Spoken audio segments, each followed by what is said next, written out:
Ahoy! I'd like to make a bit of a prediction on how the meta will develop in this upcoming patch based on the information that we have so far, based on the changes that were done, and based on what things were like before. So what we're going to do first is we're going to look at what I think weapons were like on the previous patch in terms of performance, and then we're going to talk about what I think is changing with this patch. So, for example, we're going to start with the Hatchet here, very clear S tier, one of the best performing weapons on the last patch, extremely strong, used across all levels of play. And this tier list will focus primarily on 3v3, on OPR, on small scale combat, and not so much wars, because they always have their own meta. But even in wars, we saw the Hatchet being used somewhat consistently, I would say. The next weapon that is pretty much always S tier is the Life Staff, just because it is effective in any situation in the game. You basically can almost never 1v1 a Life Staff player. Normally this just results in a draw where you can't kill them, but they probably can't kill you. But due to one weapon's meteoric rise, even that isn't the case at the moment, and that is the Void Gauntlet. The Void Gauntlet has been performing extremely well. Void Blade has much better tracking now. This is one of the few weapons that was actually able to trade into the Hatchet in the last patch, and it happens to work very well with the Life Staff. You can run the Life Staff as a supportive style offhand for your Void Blade's damage, or you can just be a full healer and just use your Void Blade and still do tons of damage and just not die. So this has been super popular, especially in the free-for-all zone, but also just generally strong. And the Void Blade has been used more and more in all kinds of places. Void Gauntlet was always kind of there as a utility weapon, but was typically used with Orb instead of the Blade, and then you would have Scream and Oblivion, or in some situations you would have Tether as well. But now we're seeing a shift here where you have builds that are primarily using a Blade, either going with full left side tree or with Tether even, because you can kind of lock onto an enemy very easily with target lock and kind of not guarantee that hitting, but make it fairly easy to hit that in comparison to how hard it used to be to hit. So this, a very strong combination, and Void Gauntlet by itself, in combination with other int weapons, for example, also extremely strong. So this makes a significant portion of the S tier here. And then one weapon that we of course can't forget, I'm probably going to put it here, is the Blunderbuss. The Blunderbuss has been performing extremely well. It just has an insane amount of burst, and with the target lock, a lot of that damage is not necessarily guaranteed, but relatively easy to confirm. So I think it was definitely one of the top performers, even though I will say on my server specifically, it wasn't quite as popular as the other options here.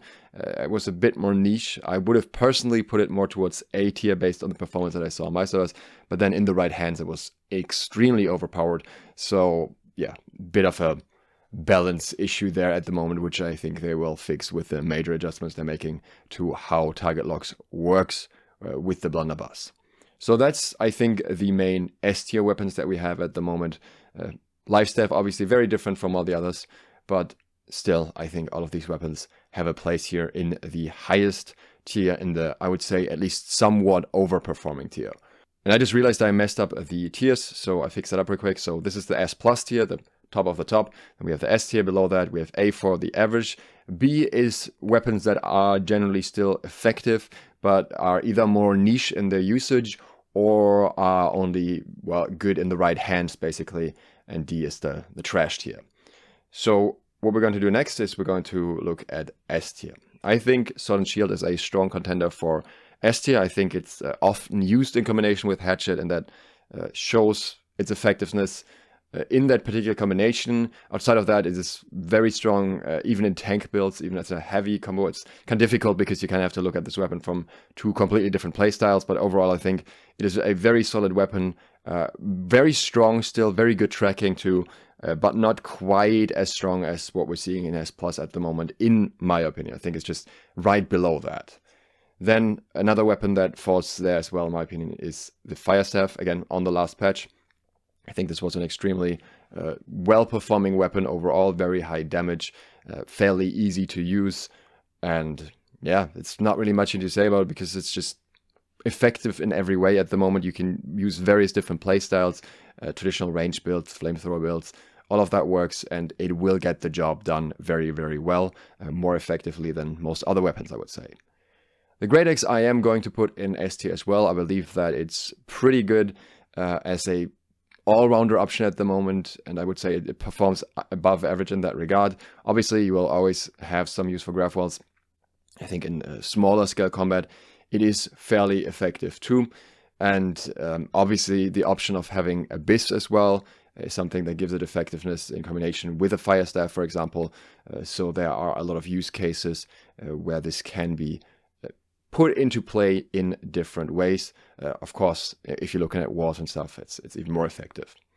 And then I would put the Rapier here.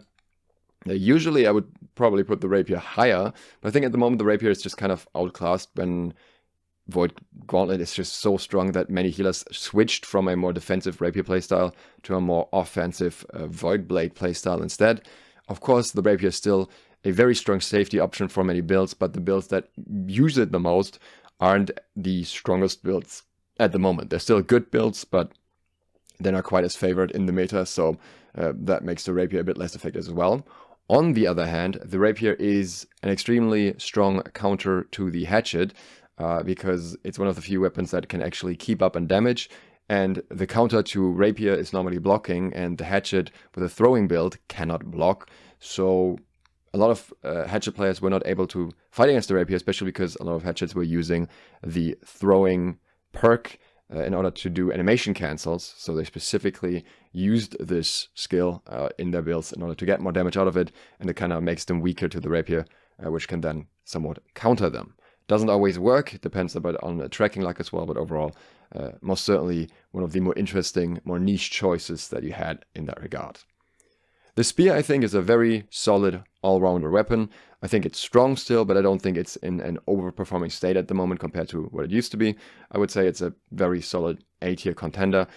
It obviously pairs well with SNS, but many SNS players switched from SNS Spear over to SNS Hatchet instead. So a bit of a shift in balance here, but that by no means makes the Spear weak. It's just a bit weaker in terms of tracking than the Hatchet was on the last patch, so it wasn't quite performing to the same degree. The Warhammer, I think, is generally a good all-rounder still. The tracking, quite good with the heavy attacks. It is just going to be present somewhat in most situations. It's not the bursty 1v1 weapon that it used to be after they nerfed some of the damage values, but I think it'll always have a place in point control in OPRs, for example, in tank builds. Yeah, it's just still solid. It's not top of A, I would say. It's more like towards the end of A, but it's a solid weapon. We have the Greatsword here as well, which I say is probably around the same area.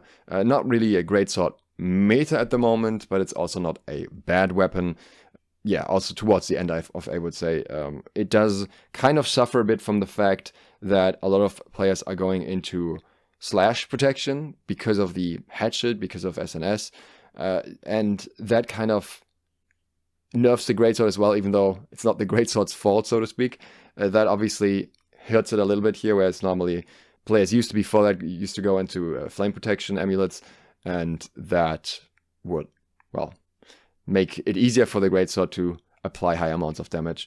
So yeah, not the best strength dex split option that was available in the last patch, and as such, I think A tier is reasonable. Then I will put the musket around here as well. I don't know where exactly I would put that. I think they're all kind of, all of them except the spear a bit towards the end, but not really B tier worthy. I think the musket is very strong in terms of the burst potential that it has at the moment. There's a lot of empower that you can get quite easily that will significantly hurt. And again, there used to be quite a significant counter building meta into thrust and into elemental damage before. And on the last patch that shifted to slash, which means the musket gets more free damage, but at the same time it was also kind of difficult to play the musket as effectively when melees were sticking to you easier than before. The Ice Gauntlet, I think, is also an average weapon, very, very average, probably more towards the middle here. I would say that's probably the most average weapon. The Ice Gauntlet, very much a strong weapon in terms of utility. In terms of damage output, it's just very difficult to play well, with spikes being relatively hard to hit in comparison to most other skills. But on the last patch, we had the vicious bug, basically, or the crit bug for armor loadouts, that meant that you take more damage from crit builds, and Ice Spikes builds with crit just destroyed you if you got hit by multiple spikes. So it was a bit of a sleeper, I think, but it was relatively difficult to make use of it effectively compared to other weapons, and as such, more of an average weapon. The flail I would put into B tier. I think it's very much a niche weapon. I don't think it's trash. I think there are use cases for it, but it is a bit more difficult to use effectively. And yeah, it's only really in the right hands that I think the flail makes sense. And it just often lacks the impact that other options have, like SNS, for example, just has better impact in the current meta, even though we have less grit now, which should be strong for the flail, should benefit the flail. Not quite sure what it would need, but it's not a bad weapon anyways. It's just very high utility, and this doesn't make that much sense for less coordinated fights, like anything that's not a war. I think it just has less impact, and it was a fair bit stronger when it first released, so I wouldn't necessarily take it into like 3v3s as much anymore. With a bow, I'm a bit unsure about the placement. It's somewhere between A and B, I would say.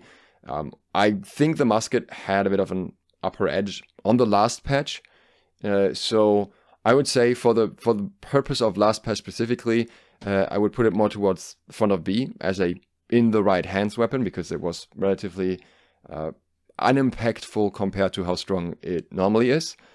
But I think that is changing immediately now. And that brings us directly to what is happening in this patch. So switching over here, this was last patch, and now what has changed? We obviously have seen significant hatchet nerfs, but a lot of other things are shifting around as well. So the biggest thing we're seeing is a massive melee nerf, and I think that immediately pulls up the bow at least, well, to the middle of A maybe, well, at least to the end. So this is very much a prediction still. I haven't seen this shift executed fully yet, because we're just at the start of this meta shift, and there's still some issues with the bow with the animation. So maybe I put it at the end of A here, but through melees being weaker, the bow gets more value and the sticking power being reduced. At the same time, the first weapon that goes down here is the hatchet. I think the hatchet is not trash, but I think it's just an average weapon now. I think the sticking power of certain abilities might be something they need to look into. I think that Torrent maybe is hit a bit too hard. I think the light attacks being worse at tracking is by itself not that bad, but then the dodge changes come along with that. So I think the hatchet is just way more of an average weapon now than it was before.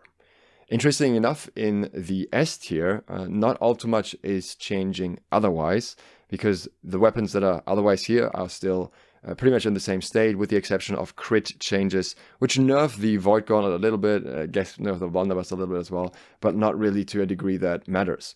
And the Void Gauntlet's tracking is one of the few ones that remained fully intact, so I'm actually going to pull it to the front here.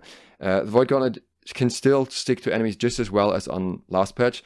Again, the exception is if someone dodges you right at the beginning of your animations. But with the Void Gauntlet, you have the advantage of being able to root people before that even becomes an issue, so they can't dodge it in the first place. And different from pretty much almost all other melee weapons, I think the hammer would maybe fall under that, and maybe the Great Axe, depending on what abilities you use.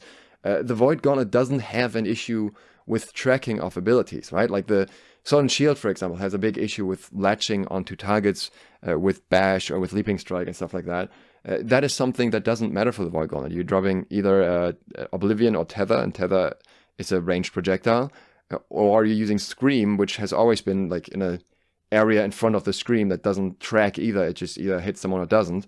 So yeah, all of that is irrelevant for the Void Gauntlet, and I think as such it goes up here. And I also think that the Fire Staff goes up with it. Again, I think Blunderbuss is pretty much unchanged. Life Staff is pretty much unchanged in any regard here. But the Fire Staff is just performing better overall. I'm seeing a lot more Fire Staffs just because melee is performing worse. And the Hatchet was one of the biggest threats for a Fire Staff, I would say, and just is no longer as big of a threat. So the Fire Staff gets more free reign. It can be used quite nicely. More and more people are getting Inferno as well, so that's for specific builds as well. It combines very nicely with the Void Gauntlet, even with a Void Blade build. So yeah, really pretty much no reason not to use it. Very, very strong all-rounder weapon. I think this is absolutely one of the best performing weapons, or will be one of the best performing weapons on this patch if we're not seeing any further changes. Then in the S tier, I would say Sword and Shield is still relatively good. I think in terms of tracking, it keeps performing relatively well compared to other options, but the abilities track significantly worse. I'm not quite sure if it's enough to put it down to A, because I think other melee weapons are hit harder. I think it's definitely enough to sink it down further in S tier, but if I look at, for example, Hatchet in A, I think that the SNS situation here is still a little bit better overall, because a lot of its damage comes from abilities, a lot of it's combo setup, so you only hit one ability and you're kind of chaining from there, and that I think helps it a little bit. At the same time, I think these two here are unchanged, but I think the Spear also has similar problems. I think it's actually one of the weapons that struggles the most with tracking right now. I'm going to put it still towards the very end of A, but I don't think that it might, I don't think it's going to get much worse, but I also don't think it's going to perform particularly well. So I could see it being even more of a B tier contender, where it's just more of a niche weapon, depending on how the tracking feels in long-term usage and how much people are getting used to it, or how much you can avoid it just through lockdown builds with sweep and just using like Cyclone, where it's not as much of a problem if you're tracking or not. The Ice Gauntlet, I think it goes up. I would even probably put it, probably towards the middle of S tier, maybe around the same place as the Rapier.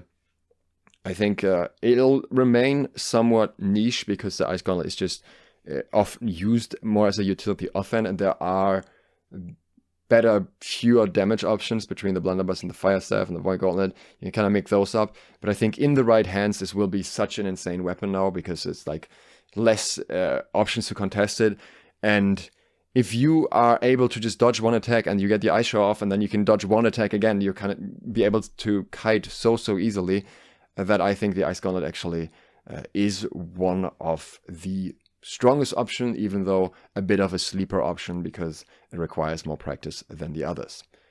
That puts the musket actually at the front of A here right now. I'm not sure if that's where I put it. I think maybe the Greatsword actually goes up a bit, because the Greatsword is one of the few weapons that kept good tracking. The heavy attack tracking is bad, but the light attack tracking is surprisingly good and can still track through dodges where other weapons can't quite often.